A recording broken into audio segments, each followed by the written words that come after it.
Former Alabama Chief Justice Roy Moore faces new allegations of sexual assault today, after a woman came forward to accuse Moore, the Republican nominee in the state's special Senate election next month, of sexually assaulting her in his car when she was a minor. Beverly Young Nelson said she met Moore when she was 15 years old while she waited tables at a restaurant in Gadsden, Alabama. The future judge acted in a flirtatious manner and even signed her yearbook "Merry Christmas and Love, Roy Moore, D.A., she claimed. A short time later, after she turned 16, she said, Moore offered to give her a ride home after work one night. Instead, she said, he parked his car next to a dumpster behind the restaurant and sexually assaulted her. Mr. Moore reached over and began groping me, putting his hands on my breasts, young Nelson alleged. I tried to open my car door to leave, but he reached over and locked it so I could not get out. I tried fighting him off, while yelling at him to stop, but instead of stopping, he began squeezing my neck, attempting to force my head onto his crotch. Young Nelson, who said she voted for Donald Trump for president, claimed Moore's chokehold left her neck black and purple. I continued to struggle. I was determined that I was not going to allow him to force me to have sex with him. I was terrified he was also trying to pull my shirt off. I thought that he was going to rape me.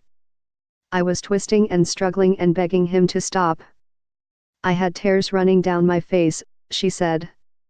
She continued, at some point he gave up. He then looked at me and said, "You are a child. I am the district attorney of Etowah County. If you tell anyone about this, no one will believe you."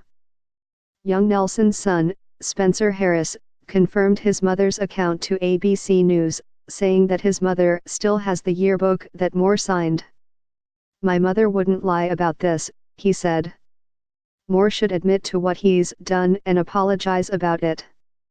Moore's campaign is denying the latest charges, which builds on allegations first reported by the Washington Post last week, including a claim by a woman that Moore engaged in sexual activity with her when she was 14 and he was in his 30s.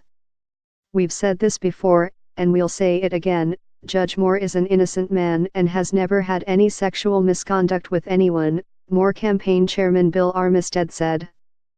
"This is a witch hunt against a man who has had an impeccable career for over 30 years and has always been known as a man of high character." Moore briefly addressed the allegations on Monday night, calling the claims absolutely false. "I never did what she said I did. I don't even know the woman," he said. Moore's Democratic opponent, Doug Jones, responded to the developments through his campaign. "We applaud the courage of these women.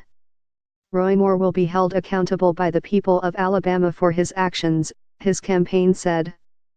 The special election, to fill the Senate seat vacated by Attorney General Jeff Sessions, is scheduled December 12. Several prominent Republican lawmakers, including Senate Majority Leader Mitch McConnell, have called on Moore to drop out of the race.